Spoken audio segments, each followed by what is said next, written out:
आज हमने इसमें 3 टॉपिक को शामिल किया है। एक वनस्पति विज्ञान और उसकी शाखाओं को, दूसरा पादप जगत का वर्गीकरण और तीसरा पादप आकार की। मैं दिखा देता हूँ कितना कितना किसमें क्वेश्चन है। आप देख रहे हैं कि वनस्पति विज्ञान की शाखाओं में कितने क्वेश्चन है, आपको दिख रहे हैं 36 क्वेश्चन है लगभग। और नेक्स्ट है, इसमें देखते हैं पादप के वर्गीकरण में आपको कितने क्वेश्चन मिलने वाले हैं। 128 क्वेश्चन मिलने वाले हैं और बहुत बेहतरीन बेहतरीन क्वेश्चन हैं। फिर उसके बाद में पादप आकारकी में यानी मार्फोलॉजी में कितने मिलने वाले हैं, तो आपको मिलने वाले हैं लगभग 84 क्वेश्चन, लगभग 250 क्वेश्चन आपको मिलने वाले हैं। तो बहुत आराम से आपको इसको पढ़ना है।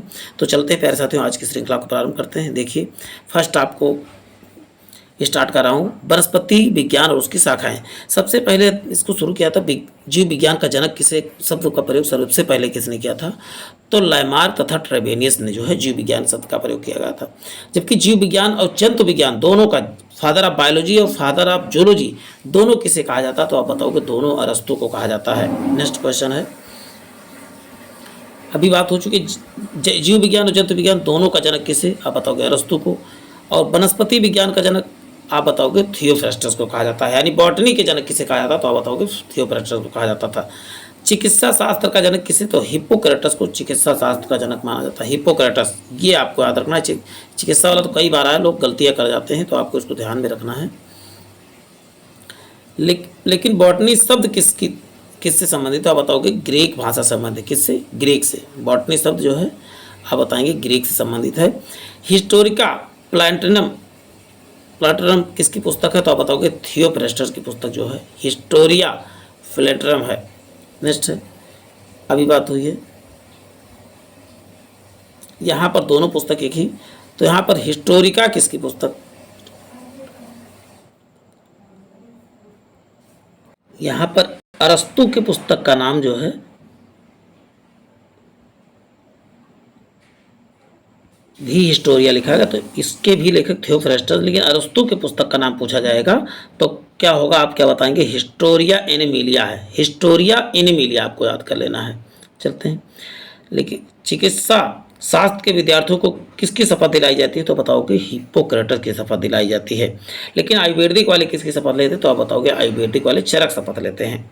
वह विज्ञान जिसका संबंध जीवधारियों के अध्ययन से होता है उसे जीव विज्ञान, इसमें गा लिखा है, जीव विज्ञान में ये वाला क्या रहेगा, ये समझ लीजिएगा आप। चलते हैं, नेक्स्ट क्वेश्चन देखते हैं। फाइकोलॉजी का संबंध किससे, तो फाइकोलॉजी का संबंध जो है शैवाल से है, जबकि माइकोलॉजी का संबंध कवक से है। पर्यावरण का अध्ययन जीव विज्ञान के किस भाषा के अंतर्गत, किस शाखा के अंतर्गत किया जाता है, तो आप बताओगे पारिस्थितिकी के अंतर या इकोलॉजी के अंतर्गत जो है पर्यावरण का अध्ययन किया जाता है।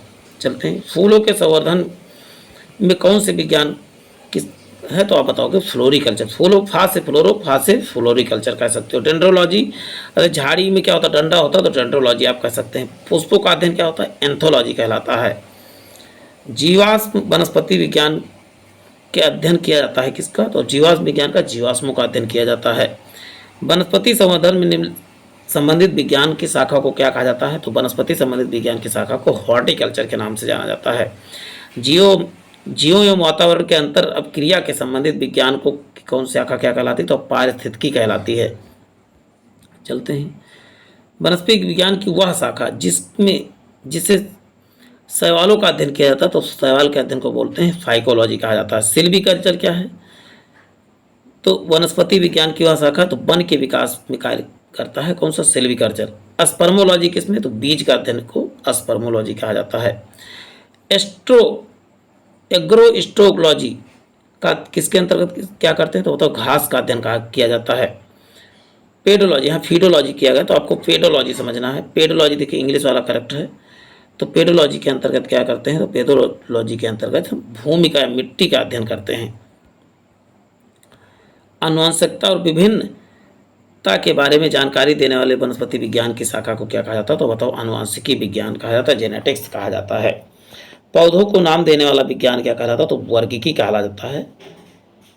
जबकि फलों के अध्ययन को पोमोलॉजी कहलाता है। फलों की खेती क्या कहलाती है, फूलों की खेती फ्लोरिकल्चर कहलाती है। कि फलों का अध्ययन क्या, तो बताओगे पोमोकल्चर कहलाता है। पराग कणों का अध्ययन क्या कहलाता है, तो पराग कणों का अध्ययन जो है पेलियोनोलॉजी कहलाता है। संसार में पौधों के वितरण के अध्ययन को क्या कहलाता है, तो फाइटोजियोग्राफी कहलाता है। संसार में पौधों को, देखिए संसार में पौधों को वितरण को जियोग्राफी कहलाता है। ग्राम साग सब्जी के उत्पन्न करने वाले पौधों के अध्ययन को क्या कहते हैं, तो ओलेरीकल्चर। देखिए साग सब्जी जो खाने वाली साग सब्जी होती है उसके अध्ययन को ओलेरीकल्चर कहलाता है। वार्षिक वलयों को का अध्ययन क्या कहलाता है, डेंड्रोक्रोनोलॉजी। जैसे आप जानते हो पौधों के वलयों को गिनकर उनकी एज बता दी जाती है, तो डेंड्रोक्रोनोलॉजी के अंतर्गत क्रेस्कोग्राफ से नापा जाता है। सजावटी वृक्ष या झाड़ियों के संवर्धन को क्या कहलाता है, आर्बोरी। देखिए सजावटी वृक्ष और सब्जी, देखिए सजावटी वृक्ष होते हैं नहीं, उन सबके संबंधित अध्ययन को ओलेरीकल्चर अध्ययन नहीं कह सकते, उसमें संवर्धन और अध्ययन दोनों को जो है ओलेरीकल्चर आर्बोरिकल्चर कहा है। पौधों के आंतरिक संरचना का अध्ययन क्या कहलाता है, तो बताओ शारीरिकी कहलाता था, फिजियोलॉजी कहलाता है। माइकोलॉजी किसका, तो बताओ कवक के अध्ययन को माइकोलॉजी कहा जाता है।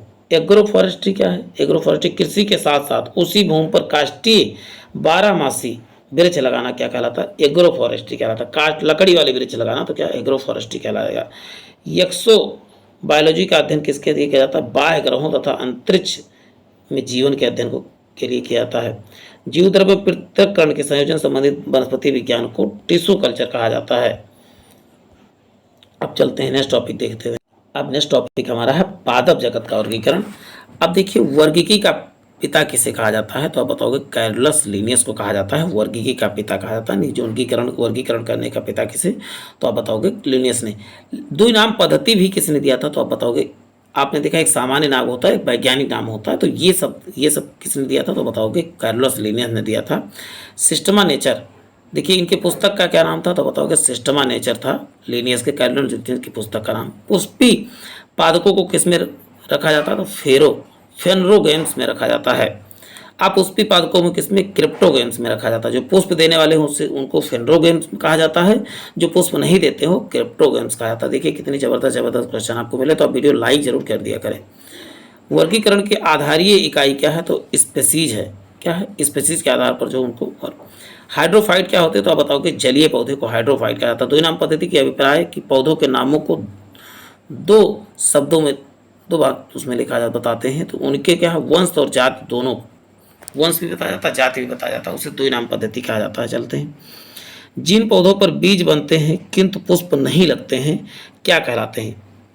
बीज तो बनते हैं लेकिन पुष्प नहीं, वो अनावृत बीज कहलाते हैं। आपको ध्यान रखना, देखिए जिन पौधों में बीज तो लगते हैं लेकिन पुष्प नहीं लगते, अनावृत बीज कहलाते हैं। जीवाणु की खोज किसने किया, तो बताओगे ल्यूवेनहॉक ने किया था।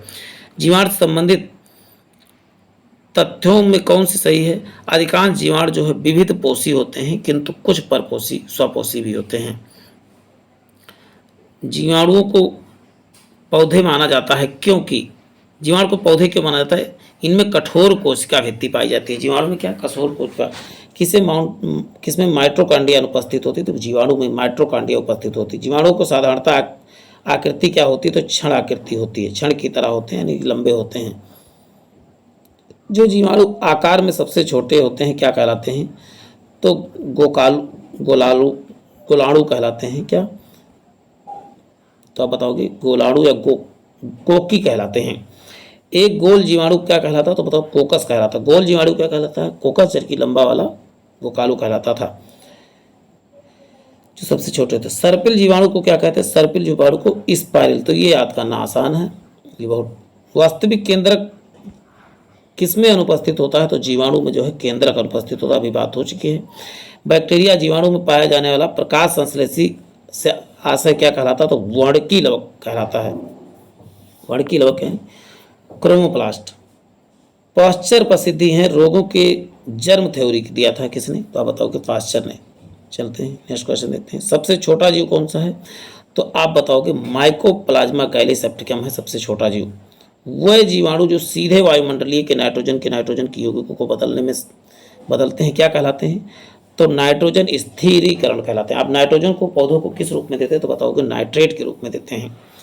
रूट नोडल्स या ग्रंथिकाओं को, मूल ग्रंथिकाओं को रूट नोडल्स पाई जाती है, तो कुछ लेगुमिनस पादपों में, ये दाल जो होते हैं सब लेगुमिनस पौधे में आते हैं। अधिक नमक वाले अचार में जीवाणु जीवित नहीं रह पाते क्योंकि ये जीव द्रव्य संकुचित हो जाते हैं और इस तरह मर जाते हैं। जहाँ नमक ज़्यादा रहता है जिस अचार में, वो जल्दी खराब नहीं होता क्योंकि जीवाणु उसमें मर जाते हैं संकुचित होके। मानव के आंत में पाया जाने वाला जीवाणु कौन सा? तो एसेरिया कोलाई जो है जीवाणु मानव के आंत में पाया जाता है। टीबी उत्पन्न करने वाला जीवाणु को माइकोबैक्टीरियम है। भोजन में विषाक्त उत्पन्न करने वाला कौन होता है? तो क्लोट्रिडियम बाटुलिनस द्वारा जो है भोजन का विषाक्त हो जाता है। एंटीबायोटिक अधिकांश प्राप्त किया जाता है किससे? बैक्टीरिया से प्राप्त किया जाता है। जीवाणु कोश का 20 मिनट में विभाजित होती है तो घंटे में कितने बनेंगे? एक जीवाणु कोश का 20 मिनट में विभाजित हो जाती है तो एक घंटे में कितना? 1 घंटे में 64 हो जाएगा। चलते हैं, तो 2 घंटे में पूछ रहा है। 1 घंटे में प्रति 20 मिनट में विभाजित होती है तो 2 घंटे में कितने जीवाणु होंगे? तो 64 जीवाणु होंगे। नेक्स्ट है, नाइट्रोजन यौगिकरण में कौन सा फसल सहायक है? तो आप बताओगे फली फसल सहायक है। फली जो होते हैं ये जो है नाइट्रोजन के सबसे अच्छा, पहले बो दिया जाता है, इनको बाद जुताई कर दी फिर फसल बोई जाती है। नाइट्रोजन स्थिरीकरण में लेग हीमोग्लोबिन का क्या तात्पर्य है? तो आप बताओगे ऑक्सीजन का अवशोषण जो है लेग हीमोग्लोबिन से होता है। मृदा की धान पैदावार बढ़ाने के लिए मुक्त परजीवी जीवाणु कौन से? तो एनाबीना जो है मृदा में जो है की पैदावार बढ़ाने में सहायक है जीवाणु है एक। प्रशीतन खाद्य प्रशिक्षण में मदद करता है। प्रशीतन मतलब जहाँ पर जमा करते हैं, यानी कह सकते हो जो कई लोग जाते जमा कर दिए कि यहाँ सामान सुरक्षित रहे, वह जैव रासायनिक अपक्रिया की दर को क्या कर देते हैं? कम कर देते। प्रशीतक मतलब होता है फ्रिज। दही जमाने में किस सूक्ष्म जीव का प्रयोग करते हैं? तो होता है एसिटोबैक्टर जीव का प्रयोग करते हैं। किसके द्वारा दूध खट्टा हो जाता है? और बैक्टीरिया द्वारा। कौन सा? लैक्टोबैसिलस बैक्टीरिया द्वारा दूध जो है खट्टा हो जाता है। दूध से दही जमने का कारण क्या है? तो बताओ खमीर जो है या ईस्ट दूध से दही बनने में सहायक होता है। साजीबी नाइट्रोजीकरण यौगिकरण जीवाणु है तो आप क्या बताओगे? राइजोबियम जो है साजीबी जो है के रूप में कार्य करता है। सबसे प्रथम विषाणु की खोज किसने किया था? विषाणु की खोज इवान होस्निकी ने किया था। विषाणु वान होस्की आप याद कीजिए, दोनों को वाह से रिलेट कर देंगे तो आपको याद हो जाएगा। वायरस वान होस्की। विषाणु माने जाते हैं सजीव और निर्जीव के बीच का कड़ी माने जाते हैं दोनों। टीएमबी शब्द क्या है? तो विषाणुओं के लिए टीएमबी शब्द प्रयोग किया जाता है। हाइड्रोफोबिया उत्पन्न होता है किससे? तो आप बताओगे हाइड्रोफोबिया बताएंगे विषाणु से उत्पन्न होता है। कुत्ते काटने से विषाणु द्वारा घात रोग उत्पन्न होता है तो हाइड्रोफोबिया, जिसे रेबीज कहा जाता है, रेबीज को ही हाइड्रोफोबिया कहा जाता है। चेचक के टीके की खोज किया था एडवर्ड जेनर ने। चेचक जेनर आपको याद रखना है, चेचक जेनर। देखिए कहा गया चेचक एडवर्ड जेनर ने किसकी खोज किया था? तो आप बताओगे चेचक के टीके की खोज किया था। विषाणु वृद्धि करता है तो जीवित शरीर में जो ही विषाणु वृद्धि करता है। विषाणु निर्जीव माने जाते हैं क्योंकि ये क्रिस्टलाइज हो जाते हैं, मतलब जहाँ गए बस ऐसे लगेगा जिसे मृत हैं, लेकिन जब जैसे जीवित कोशिका पाएंगे तुरंत ये स्वतः सक्रिय हो जाते हैं। एंजाइम अनुपस्थित किसमें होते? विषाणुओं में जो है ये एंजाइम अनुपस्थित होते हैं। एड्स के कारण किसकी? एड्स होता है T4 लिम्फोसाइट की कमी हो जाती है एड्स में। HIV द्वारा होने वाला रोग कौन सा? तो बताओ HIV द्वारा होने वाला रोग एड्स है। एड्स वायरस क्या होता है? तो एक सूची RNA, एक RNA होता है, RNA वायरस होता है एड्स। एड्स का कारण क्या है? तो एड्स किसके कारण? HIV वायरस के कारण होता है। अभी बात होगी HIV किससे होता है? तो एड्स से HIV वायरस। एड्स फैलता है कैसे? आप बताओगे असुरक्षित शारीरिक संबंध के द्वारा जो है फैलता है। विषाणु में क्या होता है? तो न्यूक्लिक एसिड और प्रोटीन। विषाणु किससे बने होते हो? आप बताओ न्यूक्लिक एसिड और प्रोटीन से विषाणु बने होते हैं या वायरस कह सकते हो। सार्स क्या है? तो विषाणु जनित रोग है, वायरस से होने वाले भी एक पूरा परिवार है सार्स। कोरोना भी सार्स का ही परिवार है। खसरा किस संक्रमण के कारण से होता है? खसरा आप बताओगे विषाणु संक्रमण के कारण से होता है। चेचक रोग किसके कारण से होता है? बताओगे विषाणु के कारण से होता है।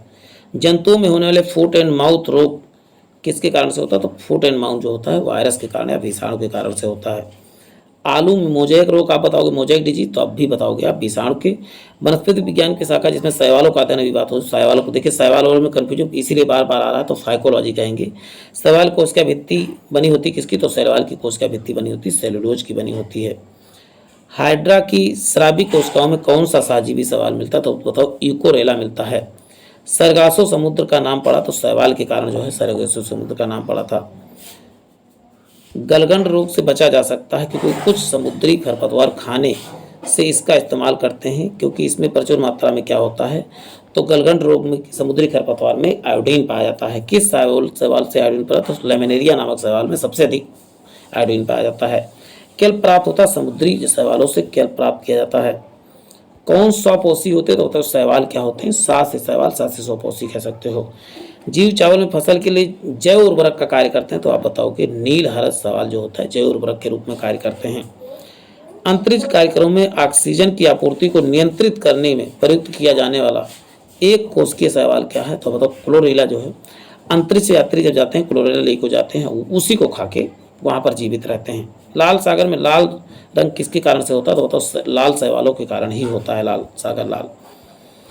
अगर अगर किससे प्राप्त किया जाता है, अगर अगर आप बताओगे शैवाल से प्राप्त किया जाता है। वनस्पति विज्ञान की वह शाखा जिसके अंतर्गत कवकों का अध्ययन किया जाता है, तो बताओगे माइकोलॉजी, कवक का अध्ययन किया जाता है। कवक की कोशिका भित्ति किसकी बनी होती, काइटिन तथा हीमोसेलुलोज की बनी होती थी।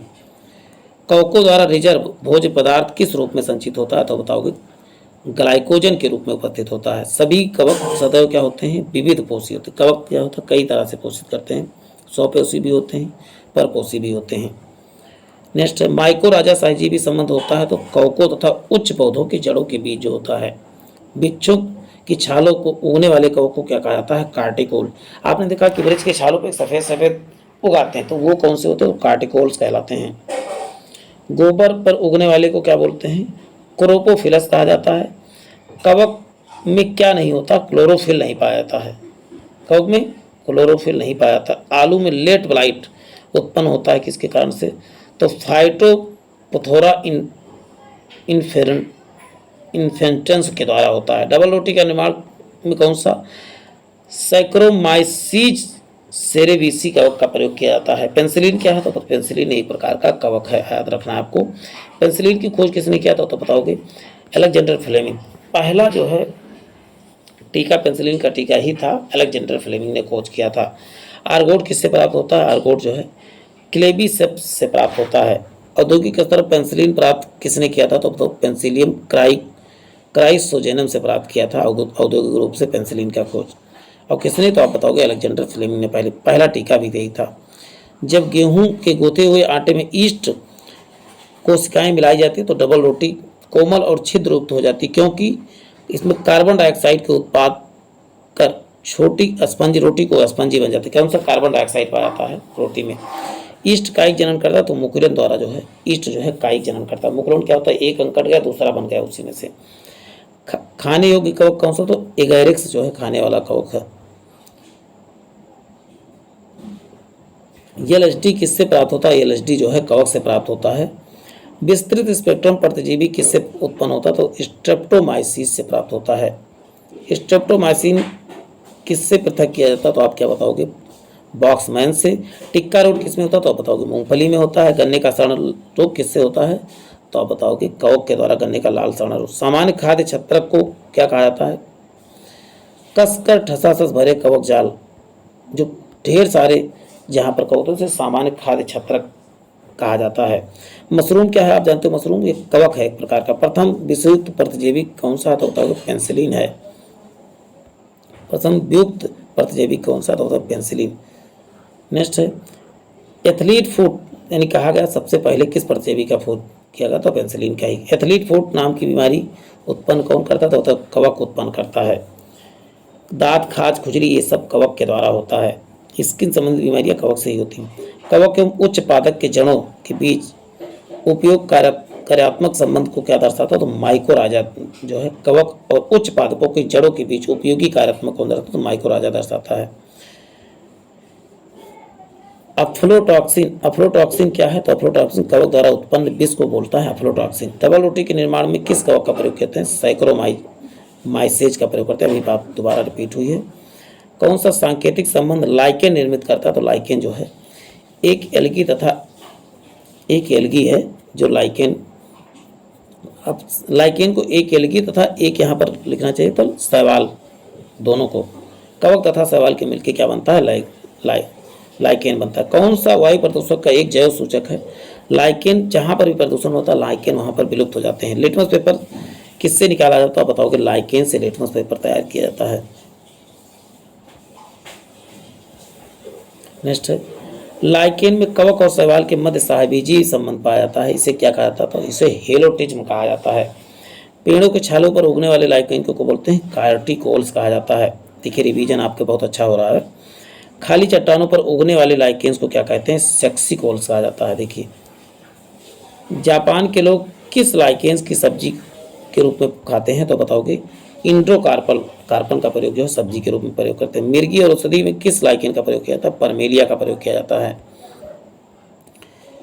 वनस्पति जगत में निम्नलिखित में से किसको जलस्थल स्तर या उभयचर कहा जाता है? तो ब्रायोफाइटा को जो है कहा जाता है। जल के स्थान पर मूलाभास या रिजॉइड पाया जाता है किसमें? तो ब्रायोफाइटा में जल स्थान पर मूलाभास पाया जाता है। ब्रायोफाइटा में क्या लिजर्ट वर्ड तथा मॉस जो है ब्रायोफाइटा में रखे गए हैं। ये जीव हैं, कवकीय जीव हैं। बीजों की प्रकृति किससे उत्पन्न होती है? तो बताओगे टेरिडोफाइट से बीजों की उत्पत्ति। एजोला क्या है? तो जलीय फर्न है। एजोला से ही क्या निकाला जाता है? तो बताओगे डीजल प्राप्त किया जाता है। अब 14 क्वेश्चन इसमें और बचे हैं।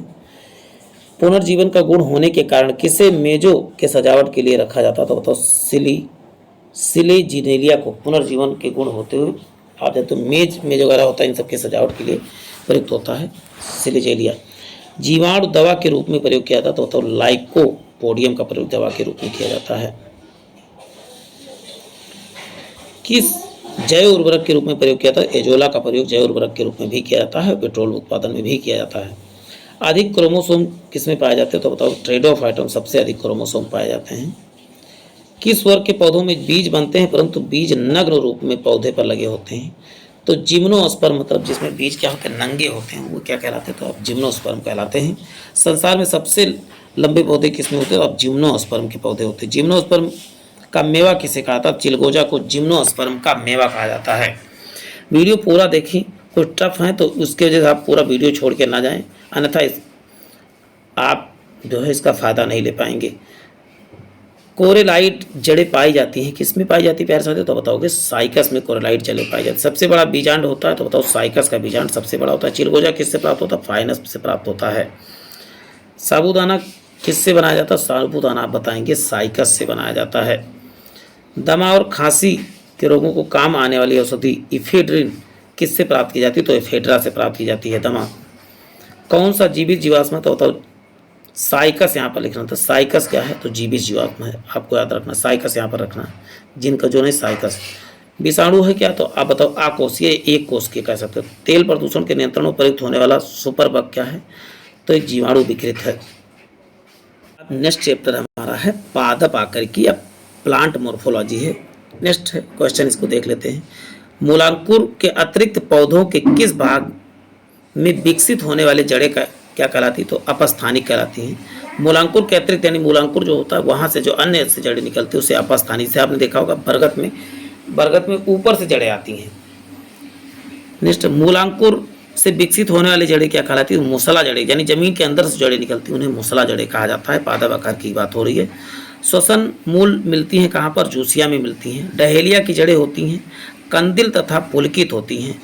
उपरोही मूल मिलती है किसमें? आर्किड में जो है उपरोही, यानी दोनों ऊपर से भी जड़ें निकलती हैं और जमीन के नीचे से भी जड़ें निकलती हैं।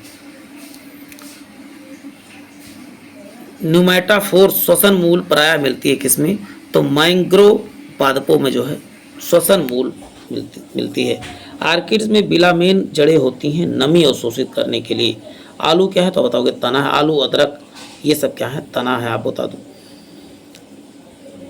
और स्तंभ मूल या स्टिल रूट किसमें पाई जाती है? तो स्टिल रूट आप बताओगे गन्ने में स्टिल रूट पाई जाती है। स्तंभ रूट अपस्थानिक जड़ें क्या कहलाती है? स्तंभ रूट कहलाती थी। जड़ें विकसित होती है तो बताओगे मूलांकुर से जड़ें विकसित होती है। गाजर में एक क्या?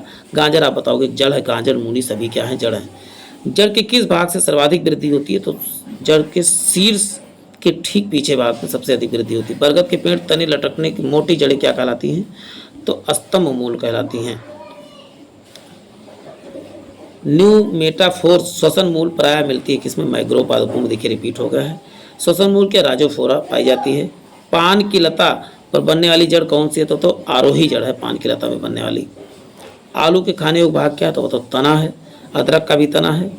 पर्ण का फाइलोकाइट्स का रूपांतरण है, तो बताओ तनों का। नागफनी का प्रकाश संश्लेषी कार्य क्या है? तो पर्णकाय जो है प्रकाश संश्लेषी के रूप में कार्य करता है।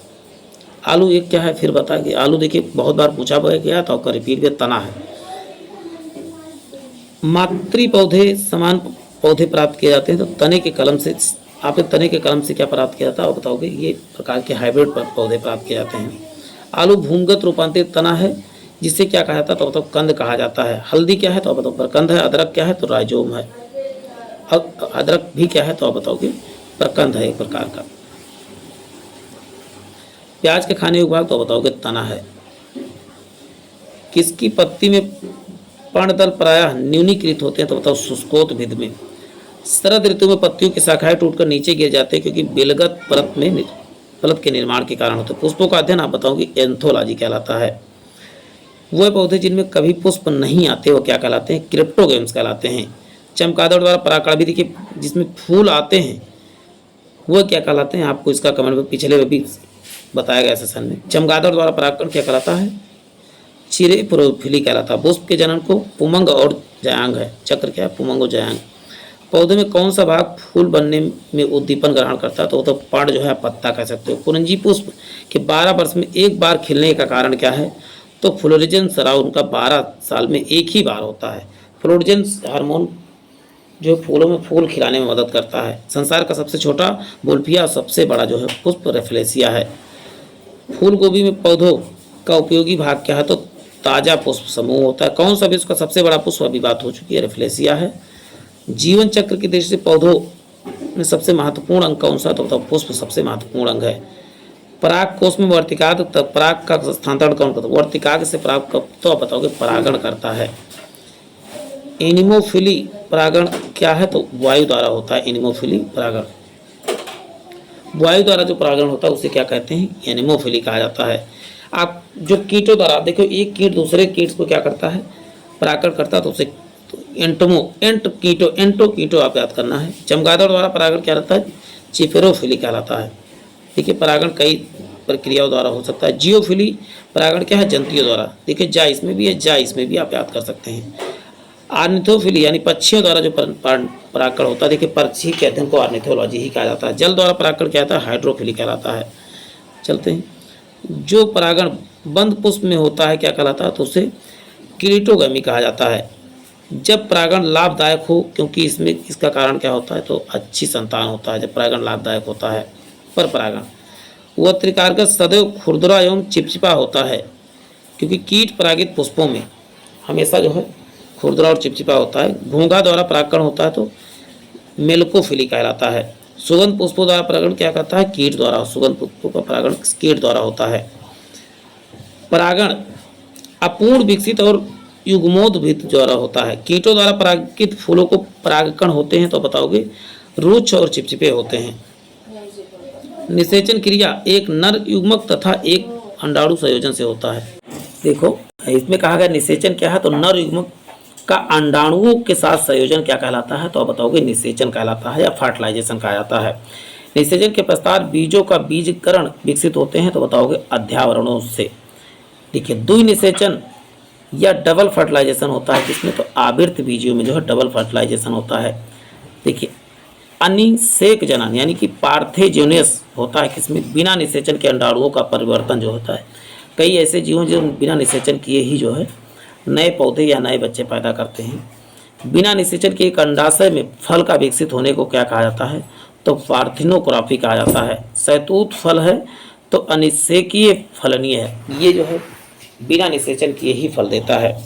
एक सत्य फल किसमें होता है? सत्य फल का निर्माण अंडाशय से होता है, याद रखना है आपको। अंडाशय से सत्य फल। आभासी फल कौन सा बताओगे? तो सेब क्या आभासी फल है? क्योंकि इसका जो है उत्पत्ति अंडाशय से नहीं होती है। नारियल तथा आम फल होते हैं क्या बताओगे? ड्रुप होते हैं। पके हुए आम खाने योग्य आकारिकीय भाग क्या है, तो बताओ मध्य फल भित्ति है। नारियल का खाने योग्य भाग क्या है, तो भ्रूणपोष है। लीची का खाने योग्य भाग तो आप बताओ एरिल है। ठीक है, खाने वाले भाग पूछे जाते हैं। सेब और नाशपाती का खाने योग्य भाग तो आप बताओगे मांसल पुष्पासन है। फलों का वह प्रकार जिसमें लीची को रखा जाता है, तो लीची को नट के अंतर्गत रखा जाता है। बीज रहित फल प्राप्त किए जाते हैं, बताओ हार्मोन के व्यवहार द्वारा प्राप्त किए जाते हैं। अनानास किस प्रकार का फल है, तो आप बताओगे अनानास जो है साइकोनस का फल है। किस पौधे के फल भूमि में पाया जाता है, मूंगफली का फल जो है भूमि में पाया जाता है। नाशपाती में कौन सा भाग खाने योग्य, तो गूदेदार पुष्पासन। किस पौधे में बीज होता है लेकिन फल नहीं, तो साइकस में बीज तो होता है लेकिन फल नहीं होता। बीज विकसित होता है, बीजांड से विकसित होता है। भ्रूण किससे मिलता है, तो भ्रूण आप बताओ बीज से। आर्किड के बीज होते हैं तो हल्के तथा शुष्क होते हैं। सामान्यतः अंकुरण के लिए किसका आवश्यकता नहीं होती, तो प्रकाश के लिए। अंकुर देखिए, कभी भी जमीन के अंदर जब बीज गाड़ते हैं तो कहीं प्रकाश की आवश्यकता होती, तो बताओगे नहीं होती है। सजीव प्रजाति के विवोपोरस अंकुरण किसमें पाया जाता है, तो बताओगे राइजोफोरा में पाया जाता है। अधोभूमिक अंकुरण पाया जाता है, तो बताओगे मक्का में पाया जाता है। भूमपोरिक अंकुरण यानी भूमि के अंदर अंकुरण किसमें, अरंडी में पाया जाता है। चलते हैं, पौधों में पितृस्थ अंकुरण का अभिप्राय क्या है, तो जनन वृत्त पर लगे हुए फल के भीतर बीजों का अंकुरण क्या कहलाता है, तो बताओगे बीबीपोरी कहलाता है। घटपर्णी के भागों को कौन सा एक घट के रूपांतरित हो जाता है, तो पत्ता ही घट के रूप में। घटपर्णी आप जानते हैं, ये प्रकार पिचर प्लांट, ये कहते हैं पिचर प्लांट के नाम से। घटपर्णी का कीटाहारी पादप के नाइट्रोजन की अपनी वो उसको पूरा करने के लिए जो है कीटों को खाता है। संसार का सबसे तेज बढ़ने वाला कौन सा है, तो बताओ 5 सबसे तेज बढ़ने वाला पुष्प है। विश्व के सबसे लंबा पौधा कौन सा है, यूकोलिप्टिस जो है विश्व का सबसे लंबा पौधा है। अधिक खाने से कौन पृथ्वी की अधिक जनसंख्या का वर्ण होता है, तो आप क्या बताओ वनस्पति उत्पाद खाने में। तो प्यारे साथियों, आज का सेशन यही समाप्त होता है। फिर मिलते हैं एक नए सेशन में। जय हिंद, जय भारत।